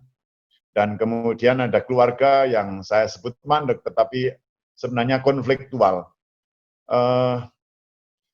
Data-data yang dilontarkan Bapak Paus tentang adanya kekerasan dalam rumah tangga, ini menyangkut keluarga-keluarga yang barangkali sebelum ada pandemi sudah mengalami kesulitan. Dan apalagi ada pandemi, tidak siap dalam komunikasi, dalam hidup bersama, dan sekarang harus berada bersama. Maka sungguh-sungguh tidak siap mereka. Kekerasan dalam rumah tangga, percekcokan, ini menjadi tak terhindarkan lagi. Saya kira pendataan akan keadaan ini sungguh diperlukan kalau kita mau sungguh merespon orang-orang yang mengalami kesulitan. Terus pendataan ini bagi siapa, termasuk orang yang tua, ini pun perlu dikelompokkan. Poin yang kedua adalah urgensi untuk bekerja sama. Kita tidak sungguh mampu untuk mendampingi keluarga-keluarga orang-orang yang banyak jumlahnya. Maka bekerja sama dengan keluarga-keluarga terlatih seperti yang barangkali menjadi anggota komisi keluarga, mereka harus sungguh-sungguh diaktifkan. Dan berbagi resources, keuskupan yang mampu, keluarga-keluarga yang mampu, perusahaan-perusahaan ini harus siap berbagi resources, termasuk kongregasi atau ordo. Kita punya banyak resources, dan kita tidak punya kecemasan yang berarti untuk menyongsong masa depan. Tetapi umat ini sangat banyak yang mengalami kecemasan terhadap masa depannya, baik secara ekonomi maupun secara sosial, spiritual maupun juga psikologi. Mereka sungguh-sungguh membutuhkan ini, resources untuk bisa menjadi kekuatan dan berjejaring, saling menguatkan, mendoakan dalam usaha pemulihan. Ini yang barangkali kelompok-kelompok yang bisa diusahakan. Baru kalau ini ada, barangkali komisi bisa menindaklanjuti dengan kelompok-kelompok kecil dalam bentuk sharing. Untuk mencari tahu bagaimana pergumulan mereka, mungkin ada pertanyaan-pertanyaan iman, ada suatu keraguan-keraguan di dalam kelompok kecil itulah, maka bisa dibahas, bisa ditemukan jalan keluarnya. Termasuk barangkali yang problem solving ini, termasuk ekonomi. Saya punya beberapa contoh, misalnya keluarga-keluarga yang tidak punya income yang tetap. Hasil diskusinya ialah mereka berjualan online, dan kebetulan ini ada masa puasa, maka mulai ada keluarga-keluarga yang berjualan online ini dan diantar oleh anak-anaknya, tentu dengan perlindungan diri mereka yang baik. Ternyata ini berhasil dan akhirnya keluarga-keluarga yang terbentuk di sini bisa mencukupi diri mereka. Diskusi kelompok kecil bisa menciptakan problem solving yang efektif untuk mereka sendiri untuk bisa survive. Terus tentu saja kelompok-kelompok yang mungkin mengalami stres, mengalami kebingungan. Kalau ada suatu kelompok grup kecil terpimpin, di mana ada imam atau juga konselor, barangkali di sini bisa ada suatu kekuatan yang menyembuhkan, kekuatan yang memberi arah dan memberi pengharapan. Kita tidak banyak bisa bergerak secara individual. Barangkali kalau kita bisa mengidentifikasi dan membentuk grup-grup kecil, baik itu dibuat secara online, dalam bentuk healing atau helping, reconciling group, barangkali ini akan membantu banyak dalam menghadapi pandemi ini. Maka pertanyaan terakhir ini sebagai suatu rangsangan berpikir ini. Apakah mungkin Ketua Komisi menganimasi keluarga-keluarga untuk proaktif mengenali, mendata pribadi dan keluarga-keluarga lain dalam lingkungan yang terlantar atau yang menderita? Barangkali ini yang harus diupayakan segera bersama dengan keluarga-keluarga terlatih untuk mendata sungguh-sungguh siapa dan keluarga mana yang paling menderita. Dan yang kedua, menyertakan keluarga-keluarga terlatih yang mungkin menjadi anggota komisi untuk bersama dengan komisi ini mendistribusikan perhatian pendampingan psikospiritual atau material gereja bagi keluarga-keluarga lain. Nah, jejaring seperti ini akan meringankan kita, bahkan barangkali mengefektifkan keluarga itu sebagai miniatur kerajaan Allah. Mereka bagaimanapun harus disertakan. Dan tentu saja bagaimana membantu keluarga-keluarga ini menjadikan hidup mereka sebagai miniatur kerajaan Allah, di mana kasih dan perhatian ilahi sungguh dialami bersama. Memang tidak sangat konkret apa yang saya sampaikan. Apa yang konkret sudah dipresentasikan oleh Ibu Nina.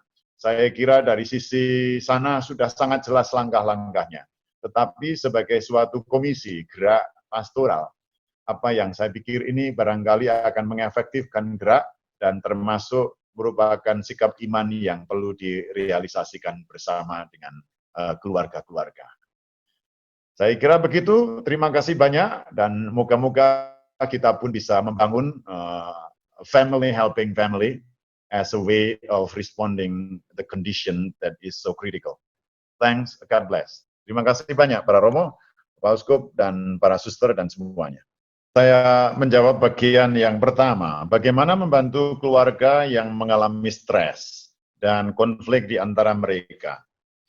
Seperti sudah saya jelaskan, mereka perlu dibantu keadaan krisis ini mengubah keadaan mereka.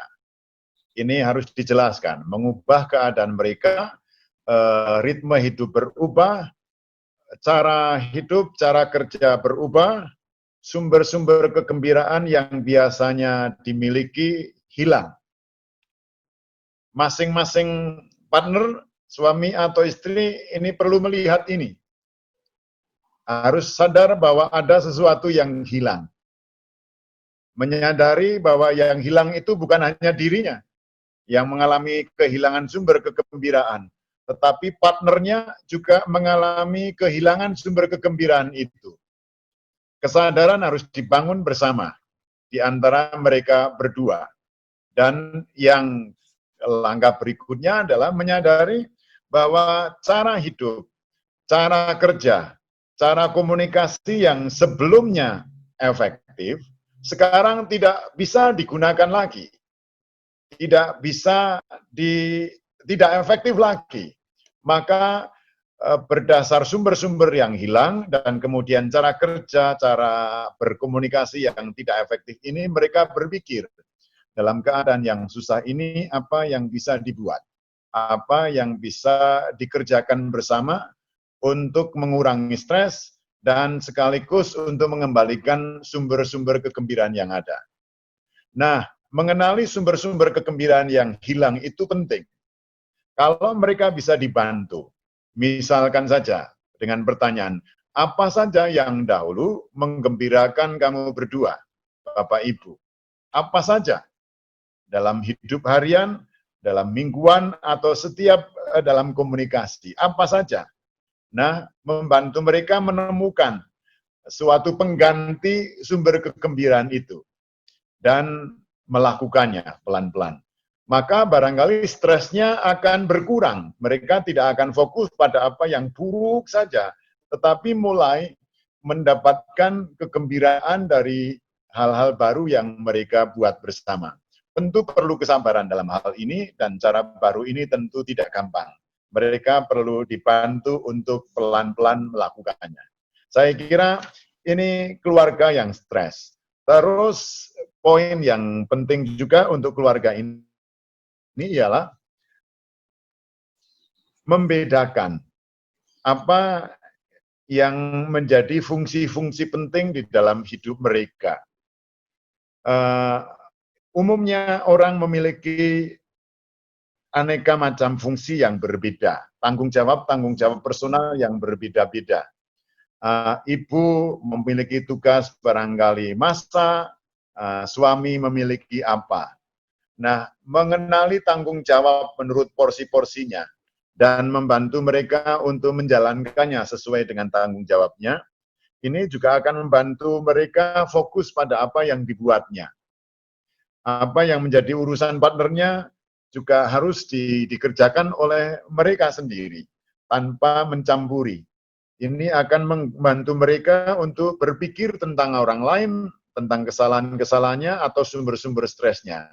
Tapi fokus pada apa yang menjadi tanggung jawabnya dan selesai. Menyelesaikan tanggung jawab itu sendiri kerap kali bisa menjadi sumber kelegaan, sumber kegembiraan bagi yang bersangkutan. Nah, ini saya kira suatu trik-trik bagi keluarga supaya mereka bisa mencari cara baru yang lebih efektif dalam situasi yang memang berubah. Silakan Bu Nina. Oke, terima kasih Romo. Saya juga ingin menjawab yang pertanyaan awal dulu. Tadi sebetulnya saya setuju sekali dengan apa yang disampaikan Romo gitu ya, bahwa pada awalnya yang sangat penting itu adalah kesadaran dulu bahwa memang ada perubahan gitu ya, yang tidak bisa kita pungkiri, gitu, yang harus kita hadapi, gitu. Namun memang kita harus melanjutkan kesadaran itu sebagai sebuah perilaku yang konkret, gitu. Nah, jadi selain yang tadi Romo juga usulkan, ada beberapa tambahan usul lagi dari saya. Itu penting bagi suami istri untuk punya batasan-batasan yang jelas gitu. Contohnya apa yang bisa dilakukan bersama, apa yang tidak bisa dilakukan bersama, atau misalnya ketika si A melakukan B, maka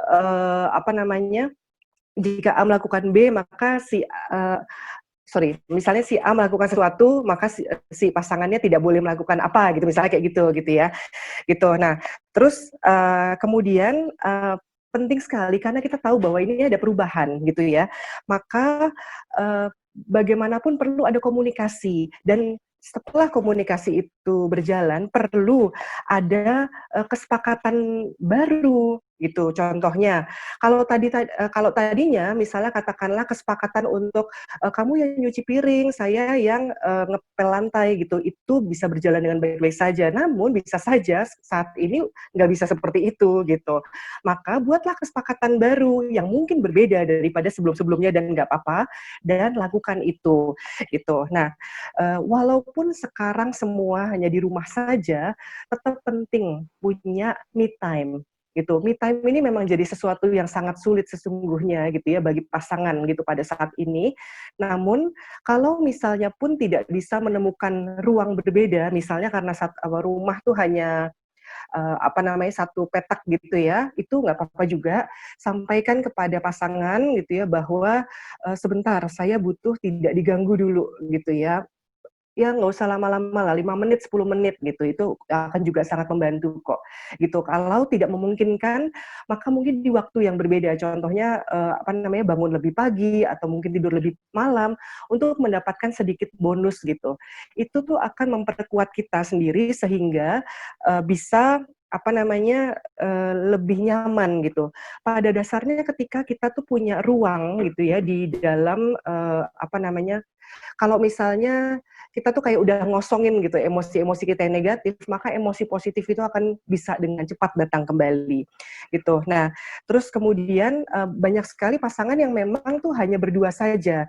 Maka jika kita ingin mengaktifkan keluarga, bantu keluarga, maka bisa saja justru ada kayak semacam pertemuan-pertemuan keluarga di lingkungan atau di paroki gitu ya, supaya bisa saling curhat gitu sebetulnya satu sama lain.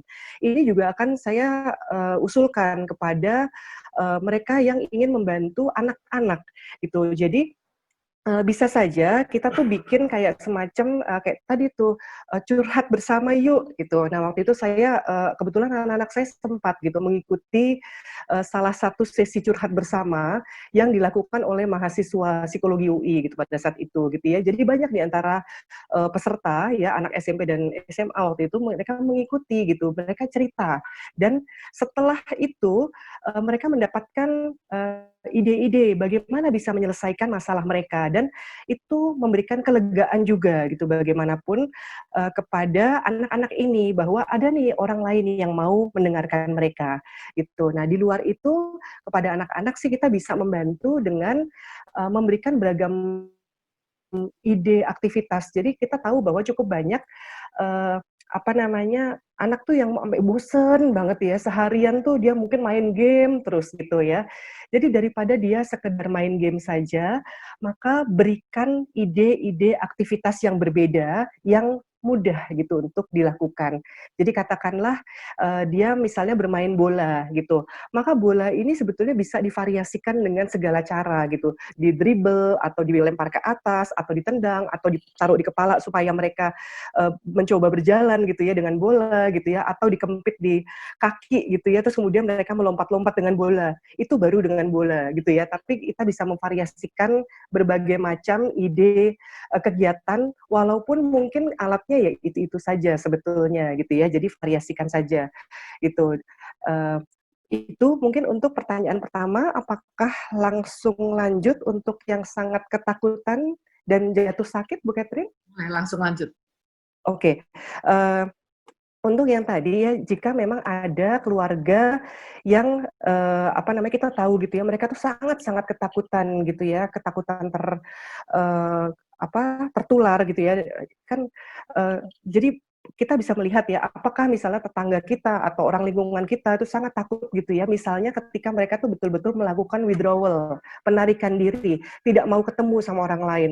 Bahkan ada juga orang-orang yang saking takutnya juga, misalnya Eee, keluar gitu ya dari grup gitu karena tidak mau mendengarkan informasi-informasi yang, mereka anggap negatif gitu.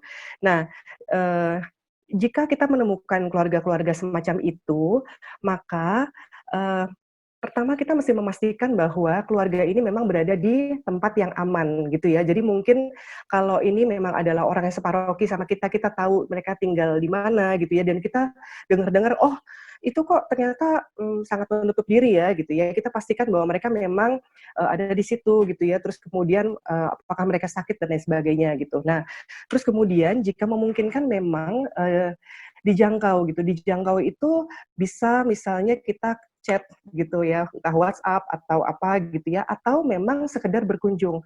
Dan berkunjung pun juga jangan memaksakan diri tentunya gitu. Jadi kayak misalnya kalau dia nggak mau, didatangi orang gitu kan ada beberapa yang saat ini memang sangat ketakutan gitu ya, kalau misalnya ada orang luar ada orang luar masuk itu, nggak boleh sama sekali gitu misalnya gitu ya. Tapi bisa misalnya kita kirimkan kartu atau kita kirimkan katakanlah makanan tapi yang terbungkus gitu ya dan, sekarang itu kalau ngirimin sesuatu itu memang agak tricky gitu ya, karena bisa jadi kita harus bikin bungkusnya tuh double gitu, supaya bungkus yang luar bisa dicuci, sementara bungkus yang dalamnya itu masih tetap melindungi kiriman kita gitu ya.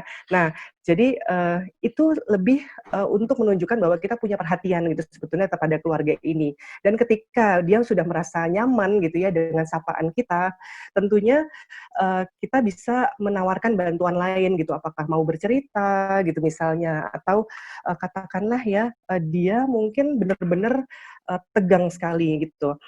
Sebetulnya ada nih langkah-langkah yang bisa dengan cepat menurunkan ketakutan, yaitu bernafas mendalam.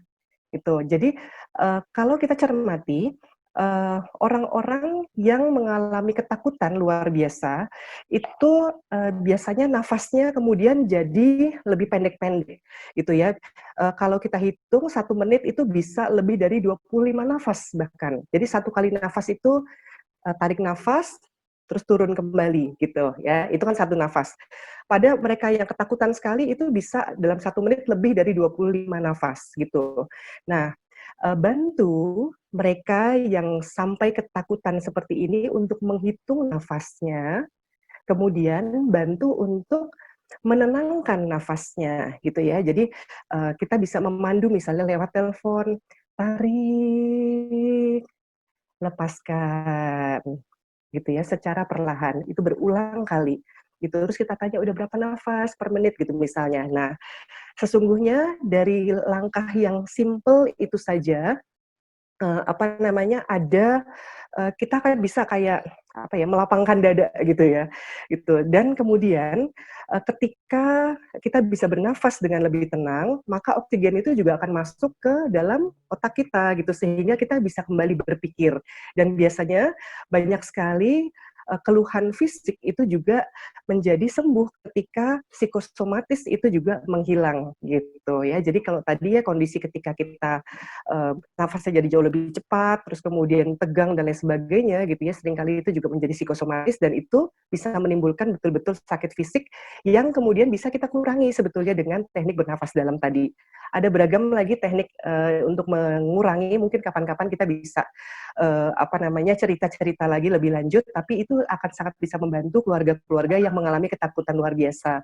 Dan kepada keluarga yang, jatuh sakit gitu ya, seperti yang tadi saya sampaikan, pastikan bahwa mereka juga memang sudah mendapatkan perawatan, mungkin jika mereka membutuhkan dana gitu ya untuk perawatan gitu ya, kita bisa, kolekan gitu, ngumpulin gitu dari teman-teman bareng-bareng gitu. Ayo ini si keluarga ini ternyata dia nggak bisa dapat di rumah sakit pemerintah sehingga harus di rumah sakit swasta.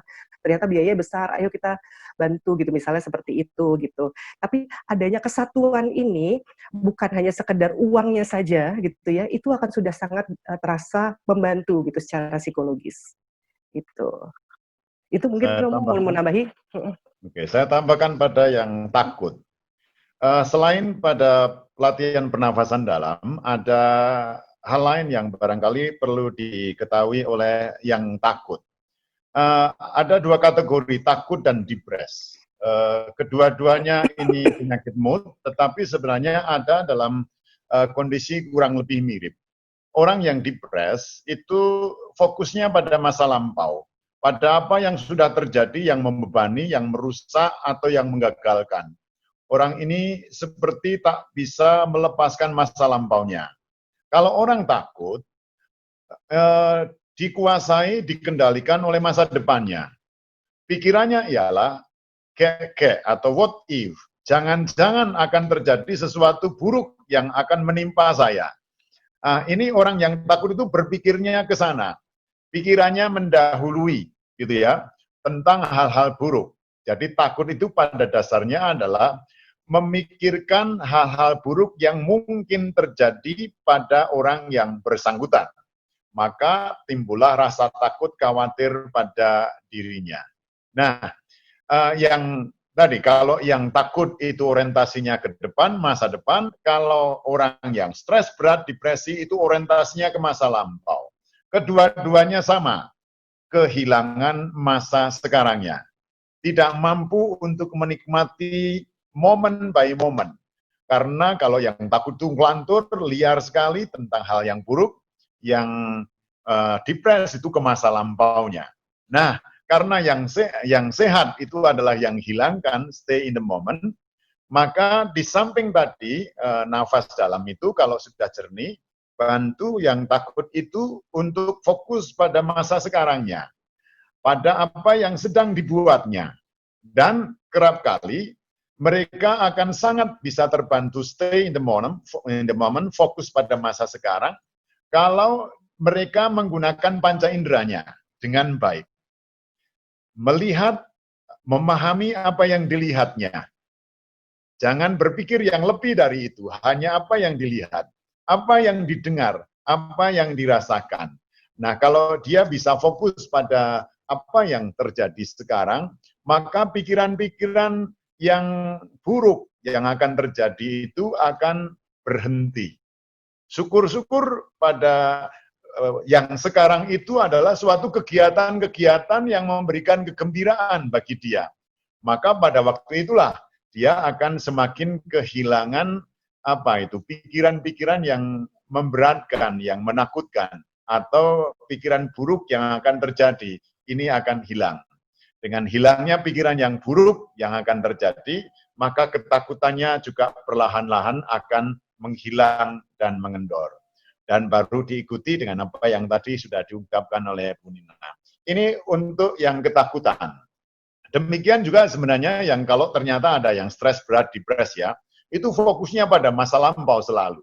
Dia perlu dibantu untuk pada masa sekarangnya. Fokus dengan panca inderanya, menikmati apa yang dibuatnya. Ini pertanyaan yang tadi menyangkut ketakutan. Terus yang terhadap anak, saya melihat ada suatu tendensi barangkali bagi keluarga-keluarga dengan anak-anak kecil atau anak-anak sekolah yang mengalami kesulitan sungguh-sungguh untuk parentingnya. Mereka ingin segera sekolah mulai lagi sehingga terhindarkan dari parenting yang intensif. Ini barangkali suatu persoalan sebenarnya yang akan menjadi bibit di kemudian hari tentang konflik-konflik keluarga atau barangkali ketidakharmonisan antara orang tua dengan anak. Ketidaktahanan orang tua untuk bermain bersama anaknya dan ingin segera pergi, barangkali ini sikap menghindar, tidak tahan terhadap apa yang terjadi dalam relasi itu. Dan sebenarnya ini harus berpikir positif, yakni persis disitulah tahanan itu sebenarnya persis yang diperlukan untuk dibenahi, untuk diubah relasinya. Bagaimana? Justru inilah suatu pertanyaan yang harusnya dijawab di dalam konflik-konflik itu. Tidak menghindar dan segera kemudian bebas dengan sekolah. Kalau ini kemudian segera sekolah dan kemudian bebas, sebenarnya itu semu saja relasinya. Ada suatu kondisi relasi yang tidak terjadi sebenarnya, hanya menghindari saja. Justru kelelahan atau kejenuhan atau mungkin kebingungan itu adalah sinyal tentang apa yang diperlukan oleh seorang anak atau dirinya berkembang. Ini saya kira pikiran yang positif tentang orang atau Bapak Ibu yang mengalami kesulitan dalam parenting. Terus barangkali juga diajak selain kegiatan-kegiatan kreatif yang variatif, di beberapa komunitas religius atau keuskupan, ini muncul juga suatu upaya-upaya pendidikan iman atau sekolah minggu atau apa online gitu ya. Nah, kalau orang tua bisa mencari peluang-peluang hal ini dan mengajak anak-anak untuk bermain bersama dalam acara Bina Iman online itu bersama dengan orang tua. Mungkin ini akan juga menjadi suatu alternatif, bahkan menjadi terobosan baru pembinaan iman. Ada banyak upaya yang telah dilakukan, termasuk komunitas saya sendiri ini juga para frater menciptakan setiap minggunya suatu sekolah minggu dan sangat digemari. Dan saya kira banyak kongregasi keuskupan lain juga menciptakan hal yang sama. Informasi yang diperlukan barangkali oleh orang tua untuk bisa memberitahu atau mengaksesnya bagi anak-anak. Saya kira itu suatu cara untuk parenting mendampingi anak-anak. Terus yang terakhir pertanyaan tentang bagaimana membantu orang yang bekerja informal begitu ya. Barangkali memang situasinya ya, informal mungkin rentan terhadap kondisi tertular, rentan terhadap macam-macam hal yang terjadi. Maka ya tetap dia perlu sadar akan kesehatannya, akan social distancing, preventif terhadap dirinya. Dan kemudian ya perlu menjaga dirilah dengan kesehatan yang baik. Terus yang kedua, memang pekerja informal ini kerap kali independen dengan dirinya, pengaturan cara hidup, cara kerja, ini bergantung dirinya. Dan barangkali inilah peluang juga bagi orang-orang ini untuk mencari jejaring dengan sesama anggota umat Allah gereja yang memiliki pekerjaan yang informal yang lain. Berjejaring itu memberi dukungan sosial yang baik. Kalau ada kesulitan tidak ditanggung sendiri. Jejaring ini memberi kesadaran bahwa saya tidak sendiri. Saya bukan orang yang bekerja ini tanpa orang lain. Tidak. Ada banyak orang yang mengalami hal yang sama. Perasaan bahwa ada orang lain bekerja dengan cara yang sama. Ini sudah mengurangi kesendirian, mengurangi kesepian atau perasaan bahwa tak seorang pun memperhatikan saya. Jejaring sosial itu sangat sehat dan barangkali juga memberikan dukungan yang diperlukan untuk menyongsong masa depan. Saya kira itu jawaban saya. Terima kasih. Boleh sedikit menambahkan, Bu Catherine? Gitu ya. Tadi saya setuju sekali dengan yang disampaikan oleh Romo Nardi tentang membantu mereka yang keluarga pekerja informal. Saya cuma ingin menambahkan sedikit lagi gitu. Jadi memang karena kan rekan-rekan kita yang juga menjadi pekerja informal itu juga memang rentan untuk ketularan. Jadi jika kita tahu bahwa ada keluarga di dekat kita yang memang juga menjadi pekerja informal, kita bisa mengingatkan mereka untuk tetap melakukan PHBS, perilaku hidup bersih sehat, sesuai dengan situasi pekerjaannya gitu. Jadi misalnya yang berdagang makanan, ingatkan mereka untuk misalnya tetap menggunakan masker gitu ya. Kemudian maskernya diganti setiap 4 jam gitu. Lalu misalnya dia memberikan jualannya gitu kepada pembelinya, maka sebetulnya dia bisa menggunakan baki gitu daripada bersentuhan langsung gitu pada pembelinya. Itu untuk juga mengurangi penularan ini gitu. Jadi ketika kita juga mengingatkan keluarga-keluarga itu, kita juga sebetulnya membantu mereka untuk menjadi lebih sehat. Dan kepada keluarga-keluarga yang tidak menjadi pekerja informal gitu, bisa juga kita berdayakan gitu untuk membeli atau memanfaatkan jasa mereka gitu dibandingkan membeli yang bermerek gitu misalnya gitu. Jadi katakanlah untuk membeli misalnya makan siang gitu ya atau tambahan menu gitu, bisa kita utamakan membeli dari keluarga-keluarga di sekitar kita ini gitu dibandingkan kita beli dari mall gitu misalnya gitu. Jadi kita bisa sama-sama mengangkat gitu kita semua gitu, terutama orang-orang yang kita kenal ini. Itu saja tambahan saya. Terima kasih Ibu. Terima kasih Romo. Terima kasih Romo Nardi dan Ibu Mina. Masih banyak, tapi ada pertanyaan yang lebih praktis untuk mungkin Bapak Uskup dapat. Ada pertanyaan mengenai sakramen pengurapan orang sakit dan persiapan perkawinan dalam situasi pandemi ini. Apakah ini ada petunjuk dari pihak gereja?